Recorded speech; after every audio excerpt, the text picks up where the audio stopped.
नमस्कार दोस्तों, मैं हूं सागर और आप सभी का बहुत बहुत स्वागत है आज के अपने इस वीडियो में।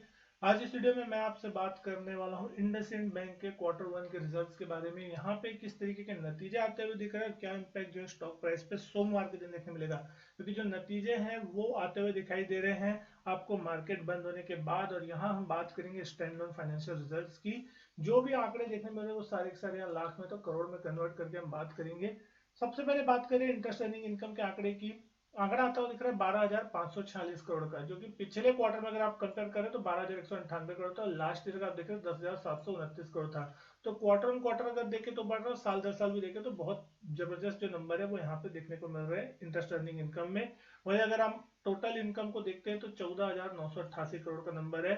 पिछले क्वार्टर में आंकड़ा 14,700 करोड़ के आसपास था, तो लगभग लगभग 300 करोड़ की बढ़त है क्वार्टर ऑन क्वार्टर बेसिस पे।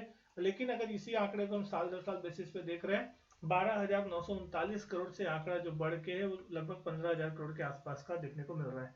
अब अगर हम बात करें यहाँ पे एक्सपेंडिचर की, कितनी एक्सपेंस होती हुई दिख रही है, आप देख सकते हैं लगभग 11,061 करोड़ की एक्सपेंस है इस क्वार्टर में, जो कि पिछले क्वार्टर में 10,671 करोड़ थी और लास्ट ईयर 9,109 करोड़। तो इस बार एक्सपेंस भी जो है क्वार्टर ऑन क्वार्टर साल दर साल बढ़ता हुआ दिख रहा है।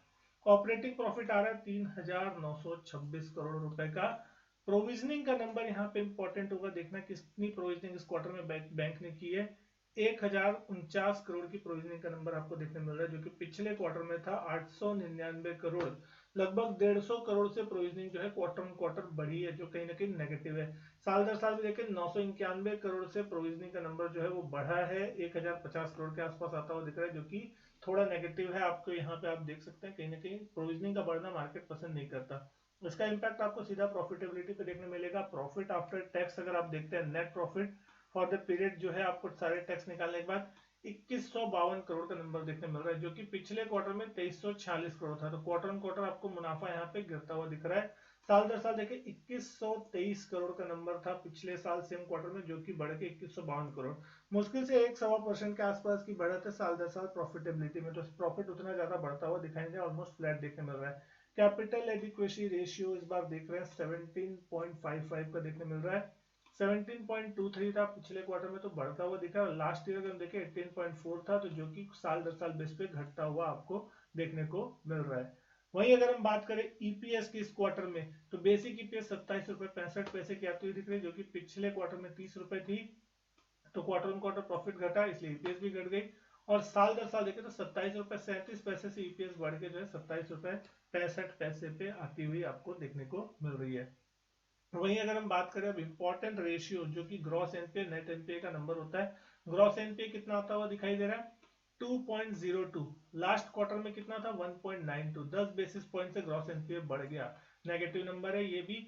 पिछले साल कितना था, 1.94, वो बढ़ के 2.02 हो गया। तो साल दर साल भी एनपीए बढ़ा और क्वार्टर ऑन क्वार्टर भी बढ़ता हुआ दिखाई दिया, जो कहीं ना कहीं एक नेगेटिव फैक्टर माना जाएगा। नेट एनपीए भी 0.6% पे आ रहा है, जो कि पिछले क्वार्टर में 0.57 था और पिछले साल अगर देखें तो 0.58 था। तो साल दर साल देखें तो लगभग 2 बेसिस पॉइंट, और क्वार्टर ऑन क्वार्टर देखें तो 3 बेसिस पॉइंट से जो है नेट एनपीए भी बढ़ता हुआ आपको देखने को मिल रहा है। तो कहीं ना कहीं नंबर जो है वो थोड़े नेगेटिव साइड पे, प्रॉफिटेबिलिटी में कोई खास बढ़त नहीं है, प्रोविजनिंग बढ़ती हुई दिख रही है, एनपीए बढ़ता हुआ दिखाई दे रहा है। ये चीज इंपॉर्टेंट होगी। लेकिन अगर स्टॉक प्राइस के लिहाज से देखें तो आज मार्केट में जबरदस्त तेजी था, जिसका फायदा यहाँ पर हमने देखा बैंकिंग सेक्टर में देखने मिला। 1400 के पार स्टॉक क्लोज हुआ, नतीजों से पहले 1404 के आसपास का जो नंबर है वो देखने मिल रहा है। 1.8% के आसपास की तेजी थी। आज अगर दिन का लो देखे 1359, और दिन के लोएस्ट पॉइंट से ये स्टॉक लगभग दिन के हाईएस्ट पॉइंट के आसपास ही जाके क्लोज होता हुआ दिखाई दिया। 1409 रुपए का हाई जो था इस स्टॉक ने बनाया। चार्ट पे किस तरीके का स्ट्रक्चर है उसको समझेंगे, लेकिन उससे पहले अगर हम देखें 52 वीक हाई, तो 1694 रुपए के आसपास का 52 वीक हाई है, जहां से स्टॉक लगभग अभी भी 300 रुपए नीचे कारोबार करता हुआ दिख रहा है। वॉल्यूम 35,87,000 शेयरों का होता हुआ दिखाई दे, तो वॉल्यूम भी अच्छे खासे हैं। इसकी अगर आप वैल्यूएशन देखते हैं तो 1,09,000 करोड़ का मार्केट कैप है इस कंपनी का। 1 रुपए इसकी 1% इसकी लगभग डिविडेंड यील्ड है आपकी, 115 रुपए के आसपास की ईपीएस है। और 12 के प्राइस टू अर्निंग मल्टीपल पे आपको मिलता हुआ दिख रहा है, जहां पे सेक्टर भी ऑलमोस्ट 18 के आसपास का है। तो कहीं ना कहीं अपने सेक्टर के मुकाबले तो स्टॉक आपको अभी भी सस्ता देखने को मिल रहा है, लेकिन कहीं ना कहीं कुछ ना कुछ कंसर्न होते हैं, जिसके कारण बैंक को उतनी वैल्यूएशन दी जाती है जितना वो डिजर्व करते हैं। तो आपको आप यहाँ बहुत लंबे समय अगर इस वैल्यूएशन पे ट्रेड कर रहा है, तो कुछ ना कुछ कारण होता है जिस कारण से बाकी प्रीमियम बैंकों की तुलना में इस बैंक को थोड़ा कम वैल्यूएशन अभी फिलहाल मिल रहा है। लेकिन चार्ट्स पे अगर हम देखें, पिछले 4-5 महीनों से अगर आप देख रहे हैं, ये स्टॉक एक रेंज में कहीं ना कहीं चलता हुआ दिख रहा था, लगभग 1575 और नीचे की तरफ 1400 के आसपास का। इस स्टॉक ने जनवरी के आसपास जो है अपने 52 वीक हाई लगाया था 1694 रुपए के आसपास के 15 जनवरी को, और उसके बाद से स्टॉक एक करेक्टिव फेज में चलता हुआ दिख रहा है। और अगर आज के दिन देखें तो लोअर लेवल से रिकवरी अच्छी खासी आती हुई दिखाई दी है, लेकिन पिछले 5-6 दिनों में यहाँ लगातार मार पड़ती हुई दिखाई दी स्टॉक को। और 200 ईएमए के स्टॉक लगातार नीचे कारोबार कर रहा है और सारे शॉर्ट टर्म मूविंग एवरेजेस जो है वो 200 ईएमए को नीचे की तरफ काटते हुए नजर आए, यानी कि कहीं ना कहीं बेरिशनेस के जो संकेत है वो इस स्टॉक में साफ नजर आ रहे हैं। नतीजे उतने ज्यादा मजबूत नहीं है, तो अब देखने वाली चीज होगी कि सोमवार के दिन क्या ये स्टॉक गिरता है या फिर लोअर लेवल से सपोर्ट लेके समर्थन होके ऊपर जाने की कोशिश करता है। क्योंकि कहीं ना कहीं मार्केट का अगर आप टेक्सचर देख रहे हैं तो मार्केट तो पूरी तरीके से बुल रैली में नाच रहा है। अगर वो देखे तो वो तो 25,000 की तरफ अब जाने की कोशिश कर, आज भी निफ्टी में देखा 400 सवा 400 पॉइंट तक की लाइफ टाइम हाई के आसपास तक पहुंचता हुआ दिखाई दिया और जो है अच्छी खासी तेजी चल रही है। बैंक निफ्टी में अभी भी वो मोमेंटम नहीं है, क्योंकि बैंकों में जिस तरीके के नतीजे आए हैं वो अभी तक उत्साहजनक रहे नहीं है। और बैंकों में कल आईसीआईसीआई बैंक के भी जो नतीजे आएंगे वो डिसाइड करेंगे कि सोमवार के दिन बैंक निफ्टी ऊपर जाएगा, नीचे जाएगा, बैंकिंग सेक्टर ऊपर जाएगा या नीचे जाएगा।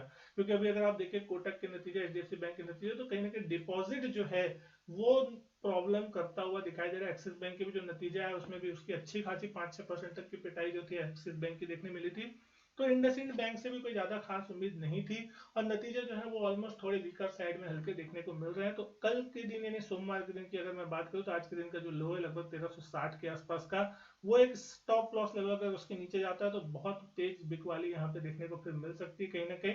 और रिकवरी के लिए अगर हम बात करें तो एक बार के लिए 1440 1450 जो लगभग 200 ईएमए का लेवल होता हुआ दिखाई दे रहा है, जो कि पिछले 5-6 दिनों में गिरावट आई है, उस लेवल तक का पहले वेट करना चाहिए। क्या वहां तक रिकवरी आती है और वहां सस्टेन होता है, अगर 200 में पार होता है और वापस अगर वहां पे सपोर्ट आता है तो फिर हम मान सकते हैं कि शायद यहाँ पे एक बार के लिए बॉटम बना लिया है और ये स्टॉक वापस ऊपर जाने को तैयार है।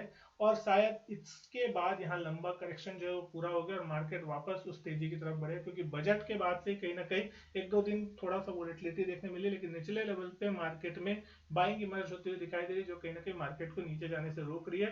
लेकिन तेजी जबरदस्त तरीके से चलते हुए दिखाई दे रही है। तो दिन के हाईएस्ट पॉइंट पे मार्केट भी लगभग बंद होते हुए दिखाई दिए और स्टॉक भी जो है दिन के हाईएस्ट पॉइंट पे बंद हुआ है। उम्मीद करता हूँ वीडियो पसंद आई होगी। वीडियो अच्छी लगी तो लाइक करें, शेयर करें, चैनल नहीं किया सब्सक्राइब तो चैनल सब्सक्राइब जरूर करें। मैं आपसे मिलता हूँ अपने नेक्स्ट वीडियो में, तब तक के लिए good bye and thank you.